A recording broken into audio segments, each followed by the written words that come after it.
Digital helps you make cross-border payments. Human gives you global specialists. Digital allows you to apply for a loan anytime, anywhere. Human connects you to credit experts. Digital puts you in control of your money, while Human connects you to wealth advisors. Digital allows you to freeze, unfreeze, cancel, and reorder your card. Human gives you that personal touch. Digital when you want it. Human when you need it. Get the complete private banking experience with NetBank Private Clients.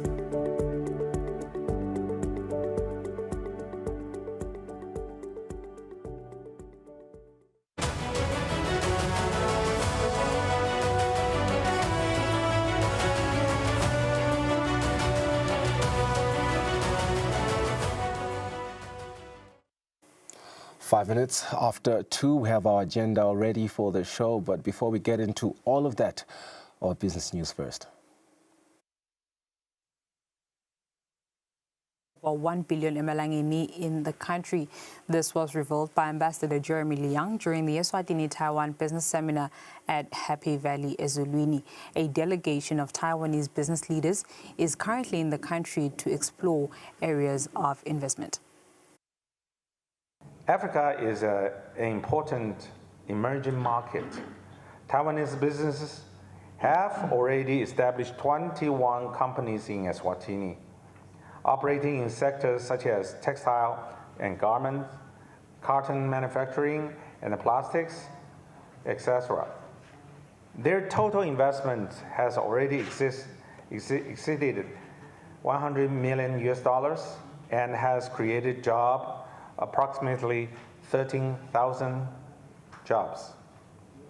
With strong and stable diplomatic ties between Taiwan and Eswatini, and the full support of our two governments, I'm confident that Eswatini is the best gateway for Taiwanese business to explore the African market. We believe Taiwan can help and Eswatini can lead in Africa. Head of the Taiwanese business leaders delegation says they are ready to vigorously explore business opportunities in the country.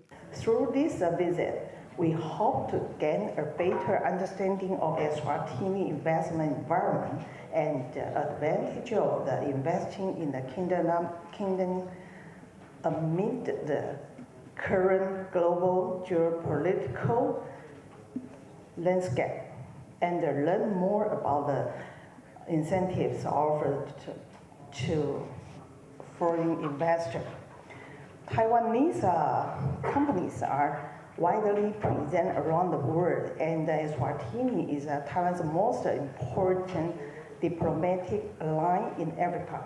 As long as the investment condition is Eswatini meet to the needs of enterprises and with the full support of the Taiwanese government, I'm confident that our companies will align with government policy and priority to investing in Eswatini and other diplomatic allies.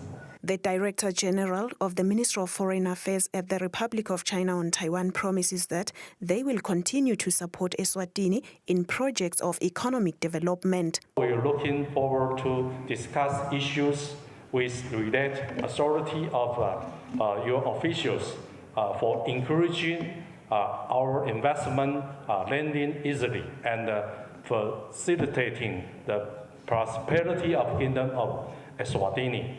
I believe that today's forum will more than just an exchange of information.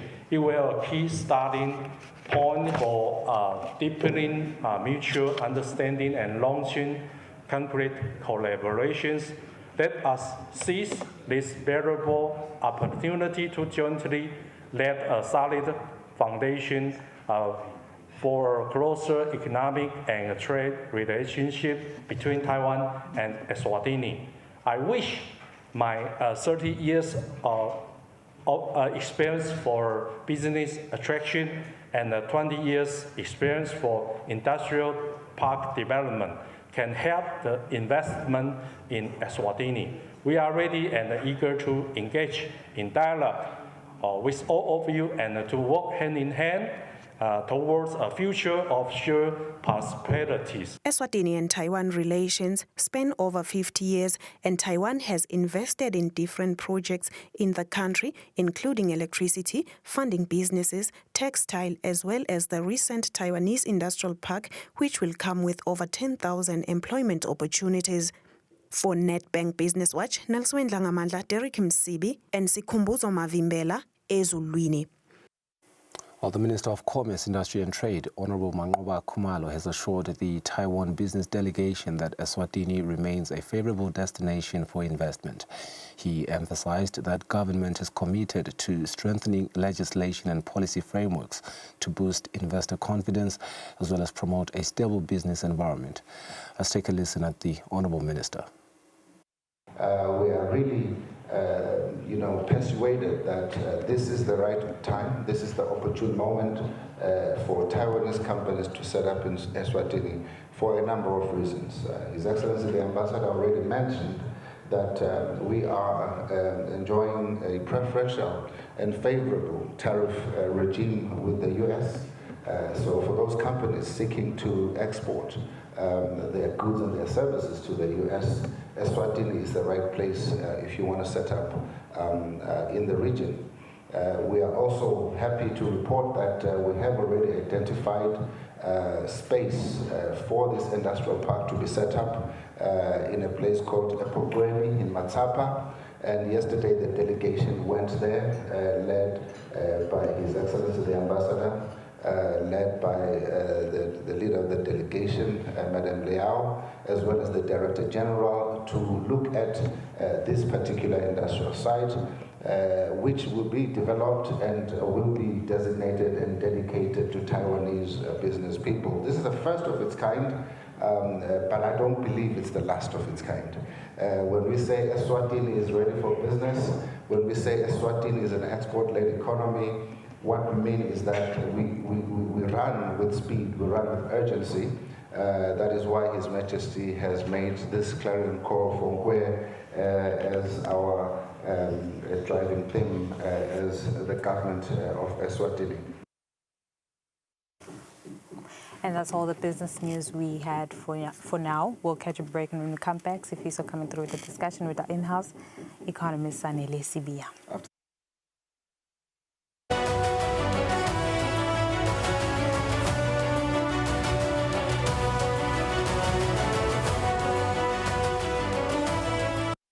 Hi, I'm Alex.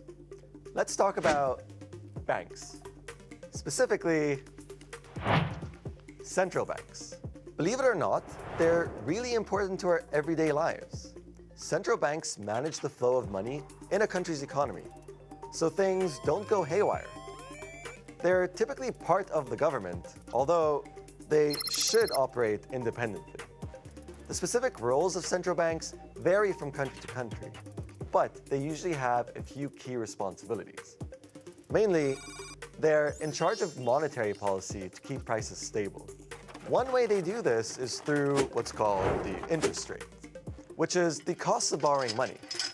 Central banks lower interest rates, making credit cheap to boost the economy. Because when credit to buy things, such as homes, food, and cars gets cheaper, people tend to buy more. And who doesn't love that? But when prices get too high, central banks can raise rates, making money more expensive to borrow. This can slow growth, but it also brings down prices. Central banks also buy and sell foreign currency. They can do this to weaken or support the value of their own currency. Stability isn't just about keeping prices steady. That's why central banks also play a key role in preserving financial stability. For example, if a commercial bank is in trouble, a central bank can give them a loan, but only as a last resort. Central banks have been using all of these tools to help keep things stable for hundreds of years. Okay, so why am I telling you this? Well, whether you're buying bread, or a pomegranate, or even starting a business, that stability is important for all of us. And here at the IMF, a big part of our job is providing policy advice that can help central banks all over the world meet their price and financial stability goals.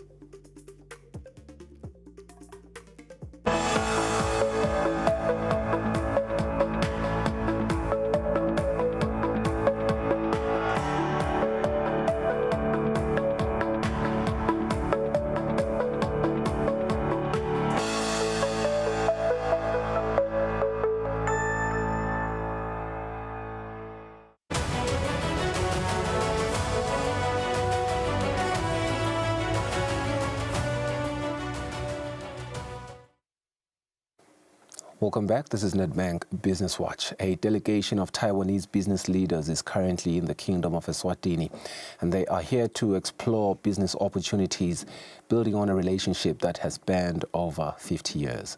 Now, the visit comes at a time when economic cooperation between the two countries is gaining momentum. The strategic investments, partnerships that are taking shape, and it is one of the most notable developments. That is the recent launch of the Taiwanese Industrial Park, one that is expected to create over 2,000 direct jobs in its first phase. It is also boosting local manufacturing capacity as well as skills development. Now, the park is also expected to drive export growth and attract further foreign investment into key sectors of the economy. So how crucial are these business decisions, and what impact could they have on our broader economic landscape? We have Sanela Spear in studio. He's going to unpack the benefits of these relations to the economy. Very good afternoon to you, Mr. Spear. Thank you for joining us here on Nedbank Business Watch. Thank you, Mr. Ngumele. Very good afternoon to you too. I suppose to start off, we want to understand the economic lens, and you are always the right person to answer these questions. How significant is this visit by this Taiwanese delegation? And what kind of message does it relay about Eswatini's investment narrative to the global market? I think, Mr. Ngumalo, what we're seeing speaks to what is actually happening within the global landscape, within the global trade landscape. So right now what we're seeing is, the rewriting of international relations and international trade as we know it, with these tariffs that we're seeing coming through from the US. And I mean, we've seen countries like the EU also coming up with tariffs of their own against, Chinese-made automotives and all of those things. So what we are facing currently is that realignment of trade across the globe, and we do not know what is going to happen post-August 1. So that's why we're seeing quite a lot of economic diplomacy right now across the globe, and people trying to make sure that they get to that player who's going to be more or less less affected by this. And Eswatini is seemingly one of those countries that are going to be less affected by this global, these global changes that are happening. If you look at our proposed tariff, we didn't have a reciprocal tariff. With the US, it's just a 10% universal tariff, which already is has been affected, and businesses somehow surviving those. And then also when you look at our access to European markets, and you look into when you look into the Middle East, again, we seem to be a bit stable around those. So we are becoming a good destination for foreign direct investment to come and produce within the Kingdom of Eswatini, so that they are able to attract and be able to make money and access those markets that we have access into, including the regional and Africa continental type of arrangements. Absolutely. But one wants to understand, and I suppose this speaks to an ambition that every Liswati has. This development speaking on the creation of over 2,000 jobs, at least that is the projection. Yeah. And that's only the first phase, right? I want to understand in real terms what this means in terms of industries, in terms of skills, as well as the labor force segments. Who is likely to benefit there? So what we are waiting for there as analysts, Mr. Ngumalo, is to actually see the blueprint. And that is what is going to give us a clearer direction of how it should or how it's going to impact the economy. But right now we know there's about 2,000 jobs coming, and that's good. We need those. We need those as a country. And then if you couple those with the other 5,000 jobs, then it should be taking us to 7,000 jobs, which is chipping off a bit in terms of our unemployment rate. But what we need to be cognizant of, Mr. Nxumalo, I'll make an example of the textiles, just as an example. We've had that industry, and we've had that industry being supported through direct foreign investment, and most of the FDI we had there was coming from the Oriental and mostly from the Republic of China on Taiwan, right? But what we saw happen post-AGOA, to this day, there's only one locally owned textiles factory. And that brings me to, now I have this question, and I wanted to ask you after that session is, when we hear the talks around skills transfer and the local empowerment, that's also, part of the conversations that Board Minister Mangoba Khumalo are talking about, Board Mr. Eswatini from APA. Skills transfer and local empowerment. It should permeate the employment into long-term sustainability. Exactly. That's what we need to guard against right now. We have a very good relationship, but I mean, there's nothing wrong with coming to your friend and saying, you know what, I know you and I have a very cordial and a very platonic relationship, but can we make sure that going forward, if I'm going to invest so much and give you so much land, can we just not have a Maswati participate as laborers there? Can they be people who are going to come and, integrate them into the value chain and, make sure you transfer the skills? The issue here is the skills transfer. We need to be able to transfer the skills. We need to be able to transfer the value, so that Maswati are able to benefit long term. But this is a very good initiative, and in the short term, but what we need to make sure is to be strategic about it as a country. Okay, Mr. Speaker, thank you so much for your time. Being made aware that our time today is very thin. There's a lot of other developments that our viewers at home need to enjoy when it comes to what is happening commercially in the Kingdom of Eswatini. We have a conversation between Notsile and a Nedbank employee, one that you do not want to miss, coming right up after the break.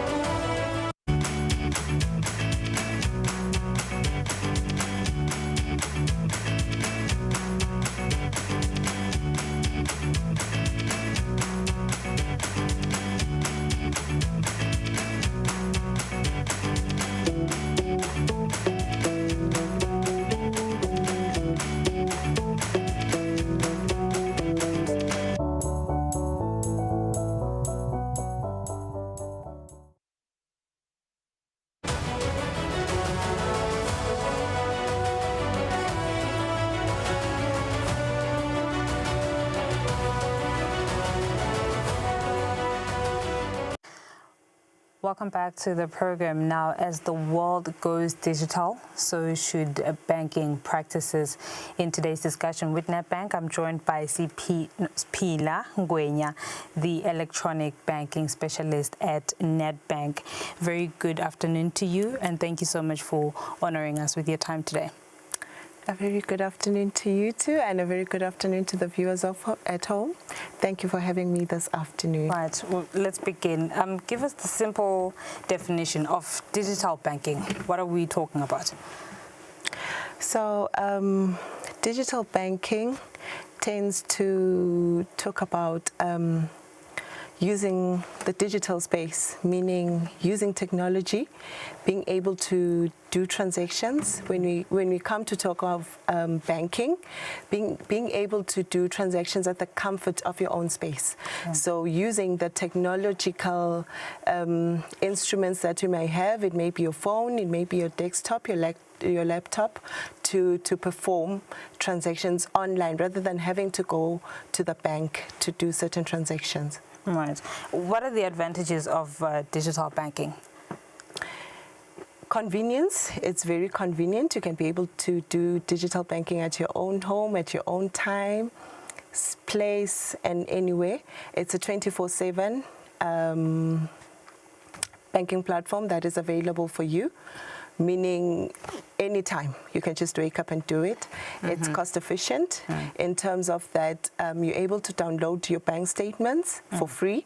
You're able to get your proof of accounts, that's done for free. You can get your proof of payment, all those are done for free, as compared to going to the branch where you can get to be charged for those transactions. Then you also have your Forex online. You are able to do Forex transactions online now on our digital banking platform. You're able to have full control of your transactions that are done on your online banking. So you can be able to just check, verify your transaction details. Did I send to the correct account number?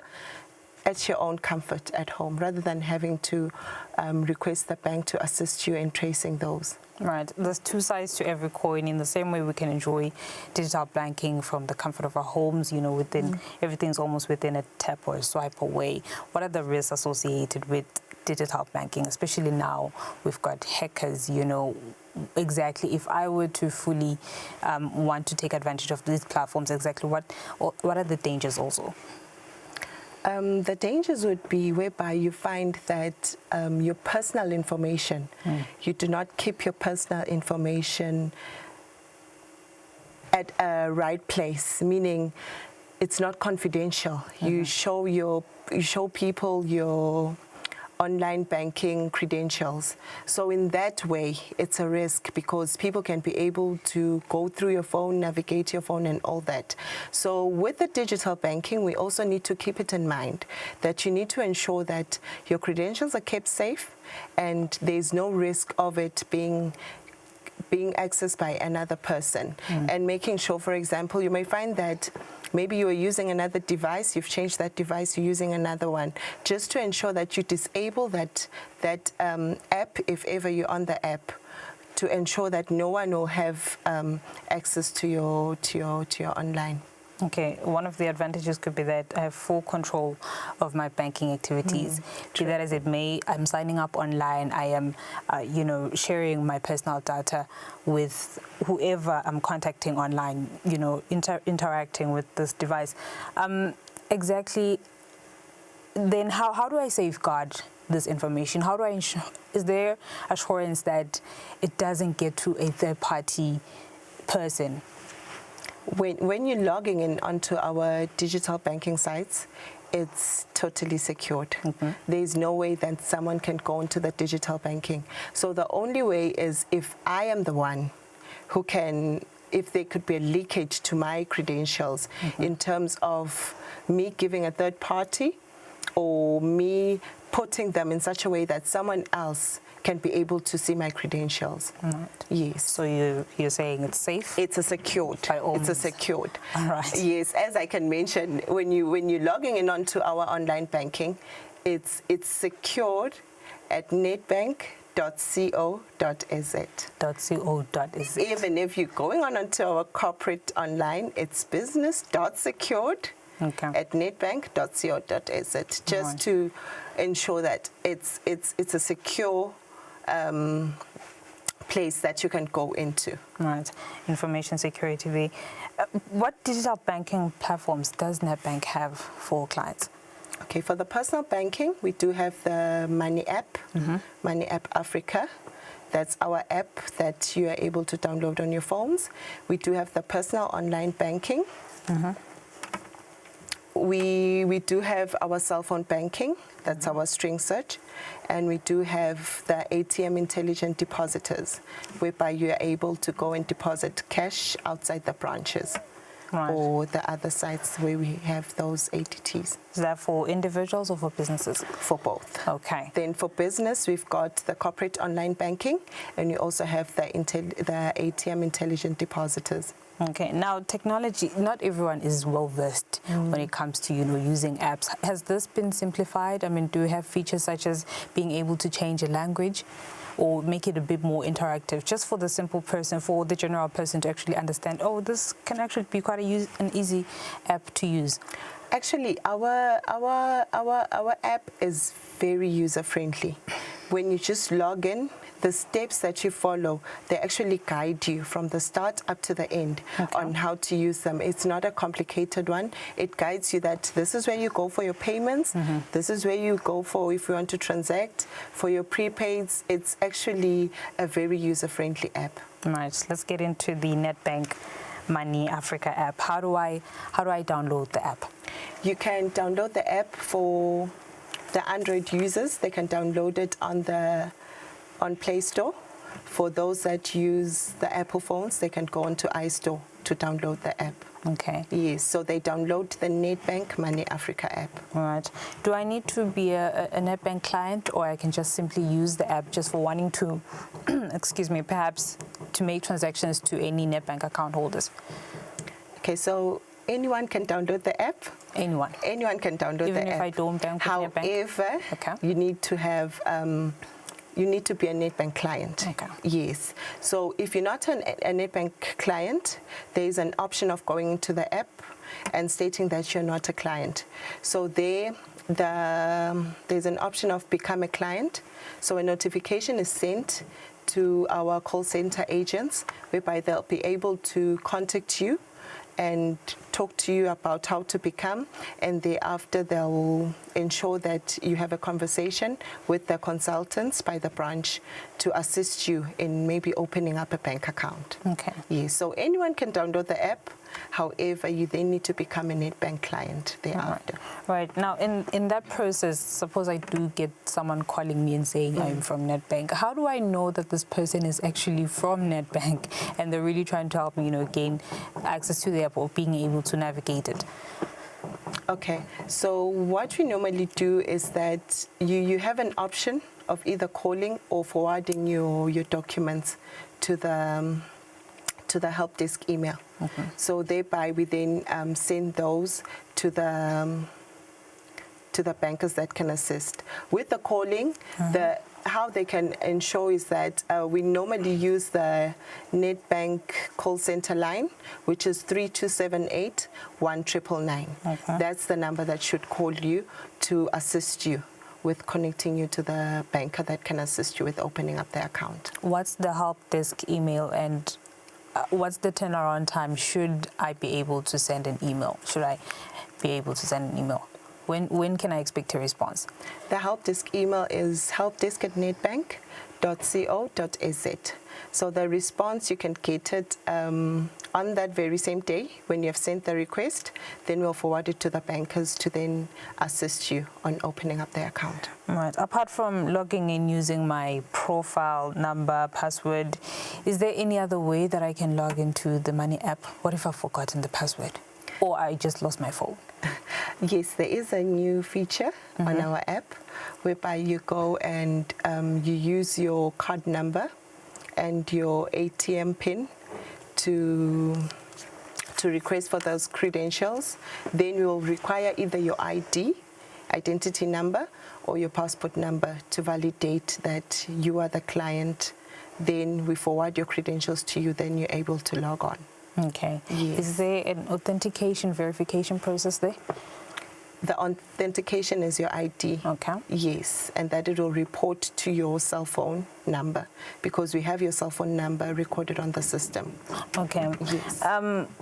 You did say that they can always reach out to Nedbank via the help desk. But suppose I am now using the app and then I get hacked or spammed.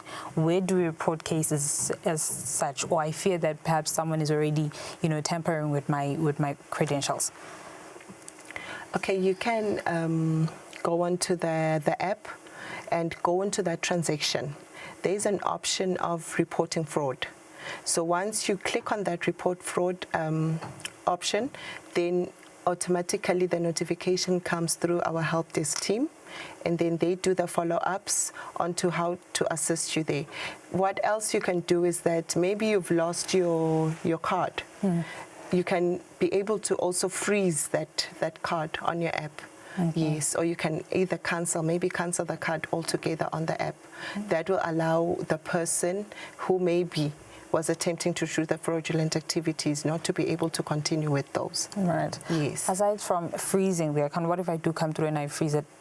Perhaps it's late. If I've lost the card or I've lost my my personal details such as ID, are you going to need a police report that confirms that I came through and I reported that I lost my details? What are you going to need in that aspect? So the freeze card option is actually on the app. You go onto cards and you freeze your card on the app.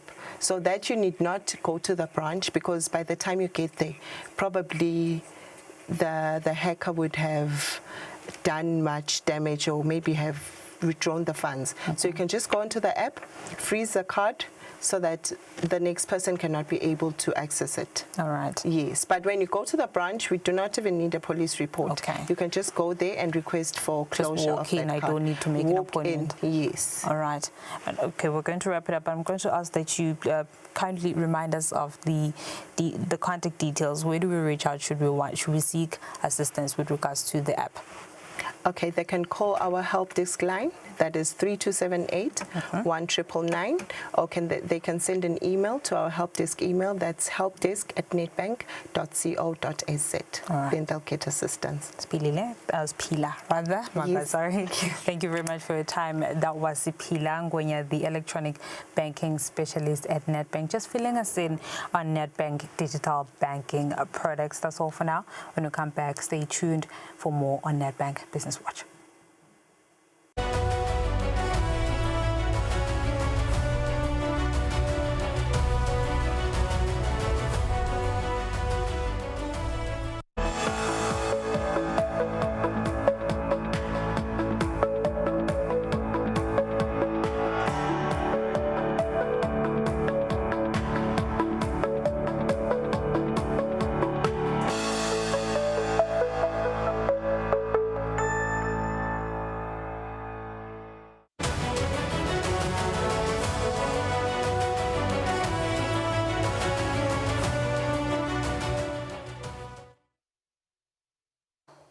You're still watching Nedbank Business Watch. Now, the Eswatini Investment Promotion Authority looks to invest heavily in tourism, especially in relations with Taiwan. This is to ensure economic growth. And it was shared by Martin Masilela, the executive head of investment promotion at the Eswatini Investment Promotion Authority. He was making a presentation to the delegation of Taiwanese business leaders at Happy Valley. Tourism. This is one sector that has the potential, which we believe that we are actually punching below our weight as a nation. We think that tourism-wise, we do have an advantage. In fact, here we're talking with the Eswatini Tourism Authority, first and foremost to look at, linking our tour operators with Taiwan tour operators, to drive the tourism from the Asian side into Eswatini, and there's still a lot that needs to be done with respect to the, investments, promoting investment in this sector. But we believe that we do have an opportunity, and of course, education and ICT. Right now, as a nation, of course, we are still at, focusing on industrialization, but we do want to integrate it with. Information communication and technology, and integrate some of the latest development to enhance our industrial development. This slide basically talks to, or rather is a testament to our trade with Taiwan. You could see that we're actually exporting. So Taiwan still retains a favorable balance of payments with respect to our trade. So we are actually exporting less than we are importing from Taiwan. So we believe that we still have some room to actually send, to trade and send our goods to the Taiwan market. But I must say that after the conclusion of the Economic Cooperation Agreement, if you look at the statistics from 2018 up to now, the trade actually has grown 10 times what it was before the ECA. Testifying to the fact that we do have an advantage in terms of sending our goods to Taiwan. So mainly we're importing medical equipment, machinery, as well as some imports into the textile market. You will understand that predominantly the companies that we are hosting from Taiwan, they are in the textile sector.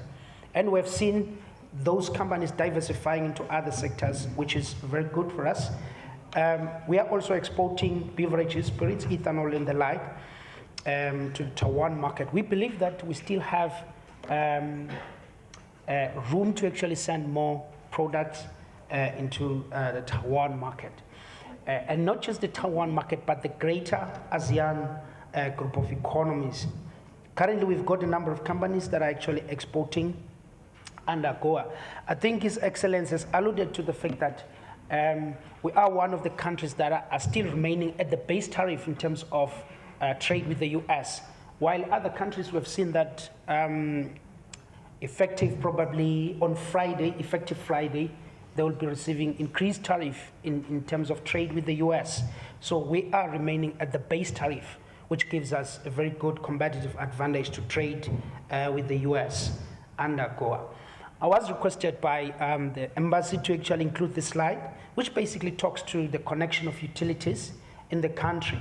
It's basically consumption-based charges. So the more you consume, the more tariff you pay. So the less you consume, the less tariff you actually pay. So it is structured like that. So it's actually a volume-based, charge according to your consumption in terms of cubic meters. There are some costs related to connections, as well as sewer facilities, as well as the boreholes. We do allow boreholes in certain circumstances where the business case warrants through applying with the Water Affairs Department of the Ministry of Natural Resources and Energy. And these are indicative applicable charges for some of these services.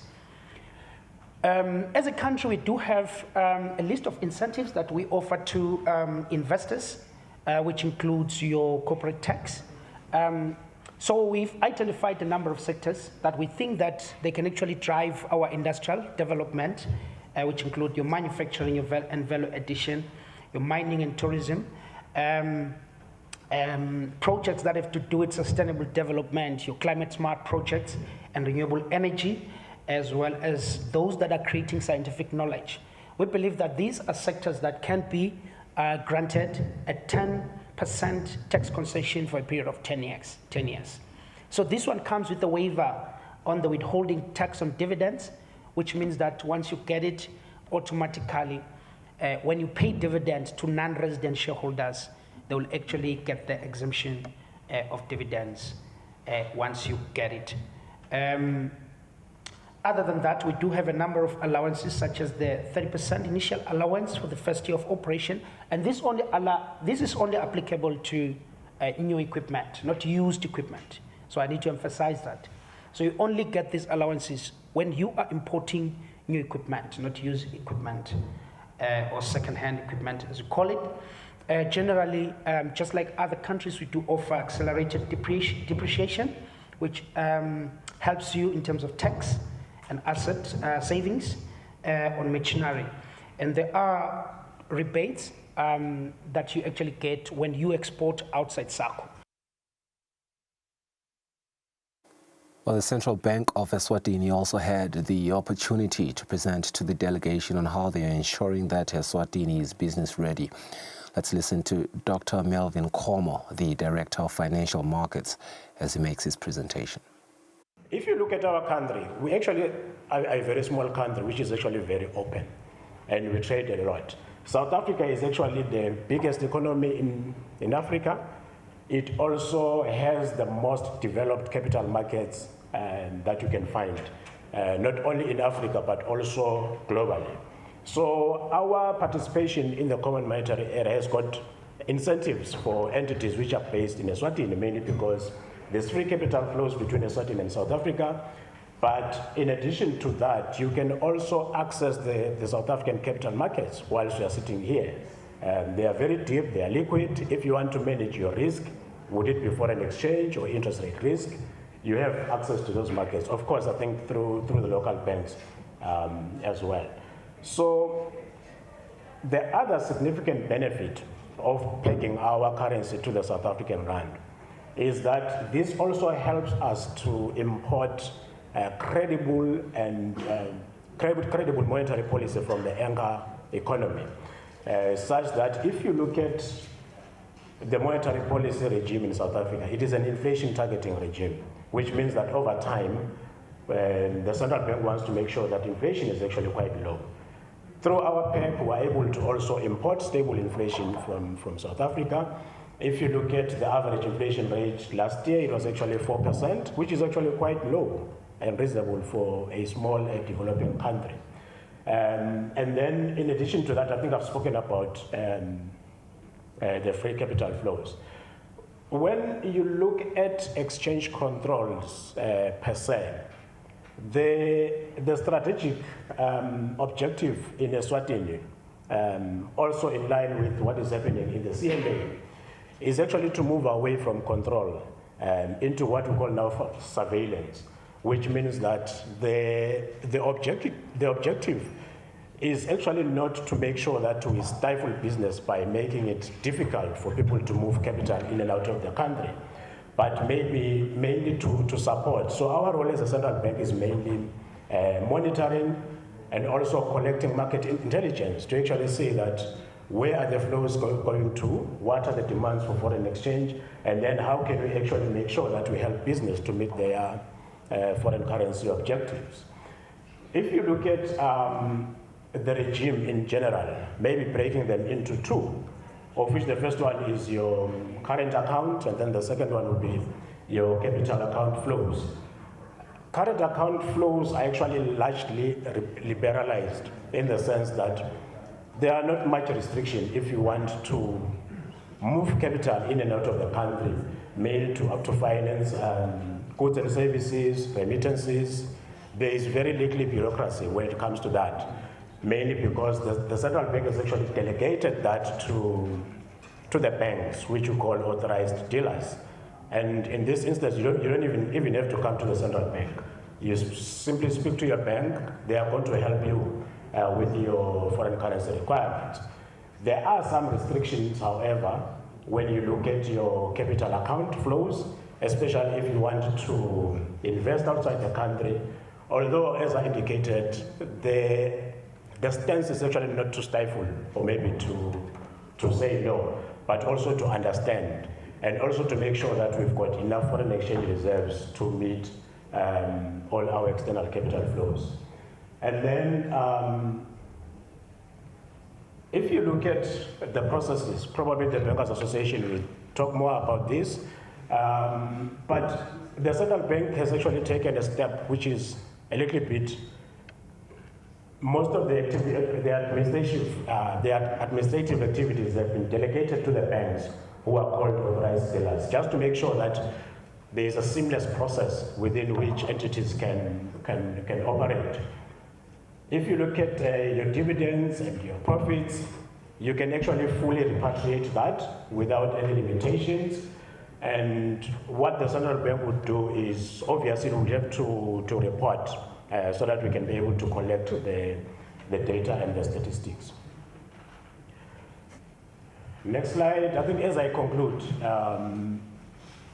the governor did speak about this, but maybe just to re-emphasize in terms of our thought as a central bank around how we can contribute towards a more positive environment to actually encourage business. Capital market collaboration, we do work together with our counterparts in SADC and also internationally to see how we can actually also enhance our ability to facilitate cross-border flows. The governor did speak about our thoughts going forward, especially using the stock exchange as one of the avenues within which we can develop our markets.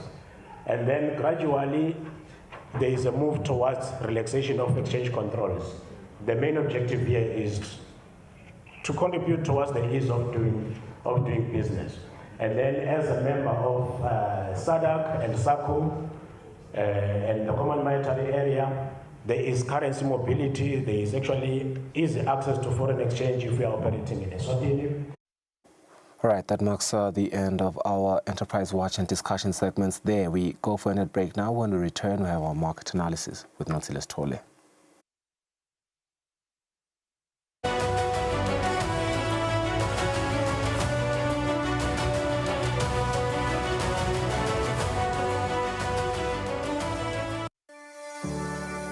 Eswatini TV has signed a code of conduct that is enforced by the Eswatini Communications Commission. We are committed to reporting news that is accurate, comment that is fair, and programming that does not amount to hate speech or the description of gratuitous violence or explicit sex. For any complaints of our programming, please contact us on 2411-9600 or email info@eswatinitv.co.za.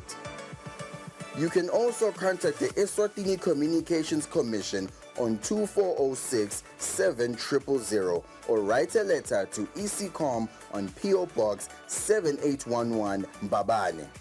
Email address is info@ecom.org.sz.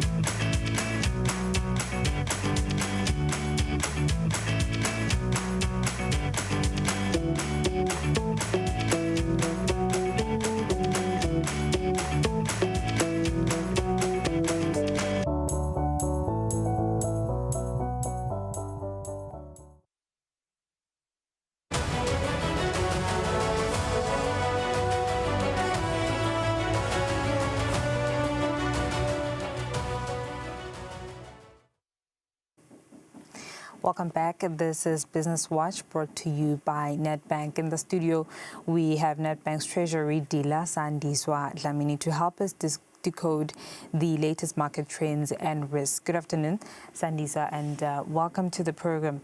Now, we can expect the U.S. to make announcements on interest rates, with President Trump calling for cuts. Same goes for South African Reserve Bank. There's expectation for at least a 25% basis point cut. In the midst of economic uncertainty, what does this mean for price pressures and inflation? Thank you, Natsile, and good afternoon to your viewers at home. So, as you have rightfully said, there's a lot happening around interest rates this week, and there's a lot of announcement that will be made. So tonight we are expecting the U.S. to make their announcement. There's a lot of pressure that have been experienced by the Fed Chair, Powell, from the President of the U.S., where he's being persuaded to cut interest rates, even though the current stance is that interest rates should be kept constant. So after the meeting tonight, I guess we'll be able to find out if Powell does cower to those pressures or remain rigid to the steady interest maintenance. And in South Africa, we are also expecting an interest rate announcement tomorrow from the SAP. But in this case, it is driven mostly by inflation. So South Africa have just released their inflation numbers, where we did notice that the inflation have been very stubborn, below 3%. So the economy in South Africa, they target inflation to be between 3% and 6%. But unfortunately, in the past few months, we have seen inflation go as low as 2.7%, and in May, it went up to 2.8%. And in the most recent inflation number was 3%. So that signals that the SAP might cut interest rates in the following cycle, which is tomorrow. Right. And this will also lead us to our own monetary policy, where we are also expected to cut inflation, but that will also be driven by our own data in terms of our inflation numbers. So if the numbers in terms of inflation suggest that we have low inflation, the Central Bank of Swaziland might continue to cut interest rate as following the South African decision. So these developments have led to a bit of cautiousness in the markets in this morning in terms of trading. That's why we haven't seen a lot of volatility in the currencies. Looking at the ZAR USD, ZAR Euro, and the ZAR GBP, the range is not that wide compared to yesterday. So this news coming in, it shows a bit of cautiousness on traders, but we are still waiting to react to the announcements. All right, so let's get to equities. This morning, U.S. market specifically, it was an all-red sea, with NASDAQ at least 21,098 and S&P 500 at least 6,370. What are the numbers saying right now? How are we looking? So in terms of equities, it's been a bit positive. Just the S&P just dropped slightly, but that drop is not really much significant, considering that the S&P was reaching its highest levels in the past few days. So this drop is sort of a pullback. Mostly it's coming from the fact that a lot of companies, a lot of investors have been withdrawing profits. They've made a lot of profits in the past few days. So now they are withdrawing that money from the index. In terms of the FTSE and the JSE All Share, a lot of that upside in these indices, the increase, it comes from the mining sector, especially in South Africa. So in recent days, we have seen the prices of gold rise to the highest levels ever since ever. But these have led to the index gaining from that, because also platinum have also gained a lot of ground. So this increase in prices have led to the JSE All Share also gaining some ground. But in the past few days, we've seen it break up to 100,000, 102. So currently the range we expect in the market to see for the JSE is between 97,500 and 102,000.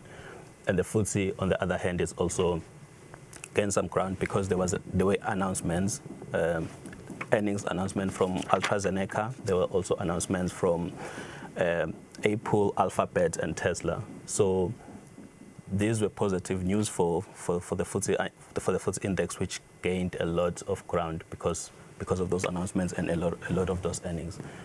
On the financial sector, we have seen HSBC, the bank, which recorded high profits, but they were not as high as we expected them to be. But they continued to give out dividends to their shareholders, which was a very big positive.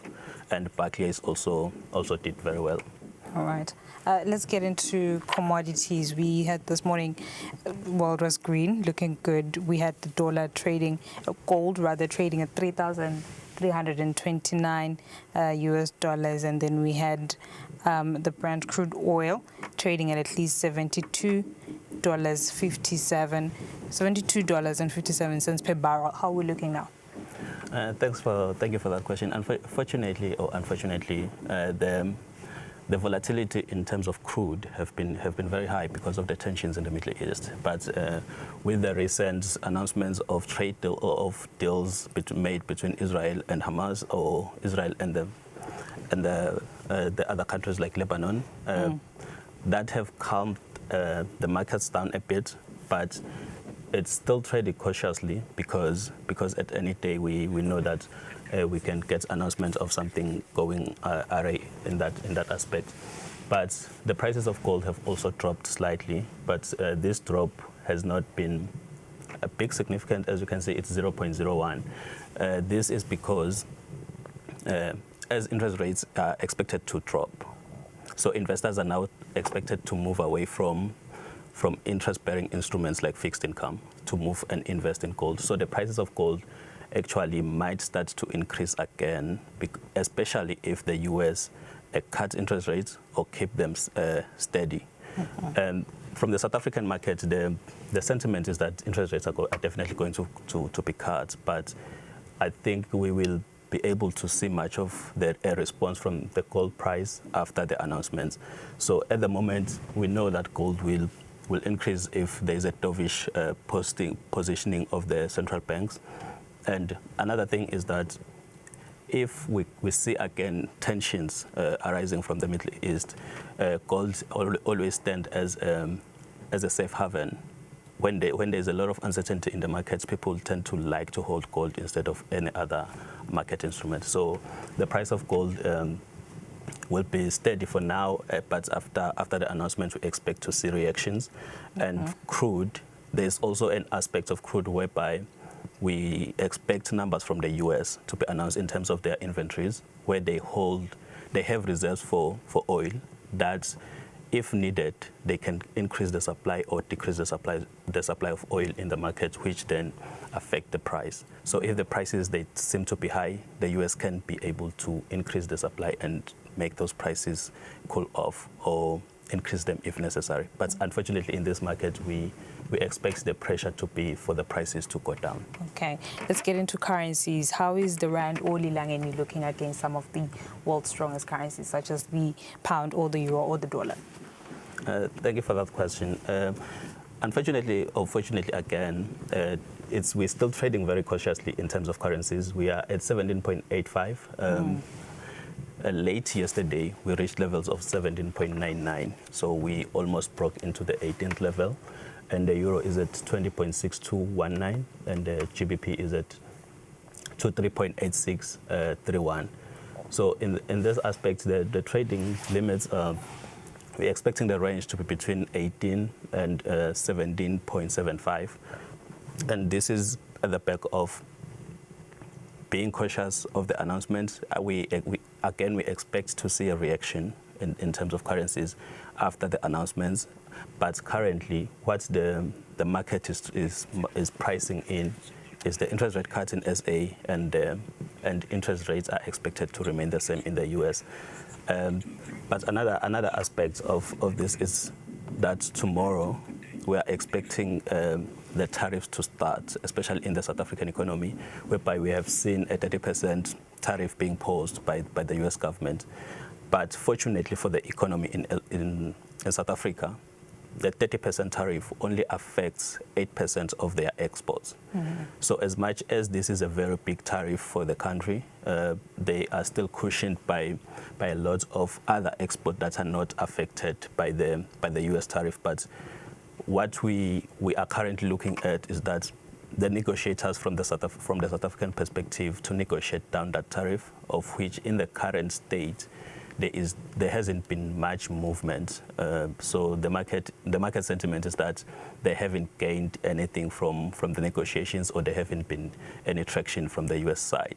So that is what's sort of making the current movements in the rand. But we expect much more from tomorrow after the announcement, and we definitely benefit from that since our currency is linked to the rand. All right, Sandiswa, yes. Thank you very much for your time. And that was Sandiswa Lamini come through with a market analysis from Nedbank. We'll be on the lookout for some of these numbers.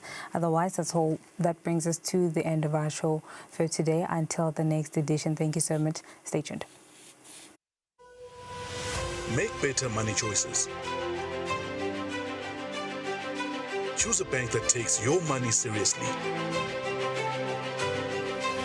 Business Watch was brought to you by Nedbank.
Puffy. It's a squishy, squashy, cuddly, snuggly, bouncy place to stay. Where we run and jump, tumble and bump in a cushiony kind of way. Cushion Kids. TikTok.